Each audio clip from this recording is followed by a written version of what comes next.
U novogodišnjoj noći vrebaju mnoge opasnosti. To je najozbiljnija noć u životu svakog čovjeka.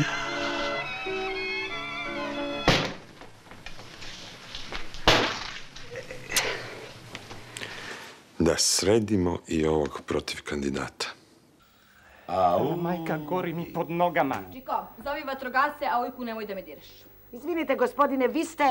Milutin, šta je? Šta se dereš? Čim malo prilegnem posle ručka. Tata. Čekaj, ali znaš ti, je li ide sve po planu? Ne znam mi koji je plan. Ma, to ti je to što ti ja govorim. Nasmiješ se i sve ide. 100 puta sam to rekao Major.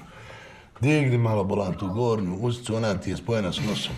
Nos ti ide do čela, a iza čela ti je mozak. Sve ti je to međuuslovljeno. Svataš. Možete biti bolan ozbiljan.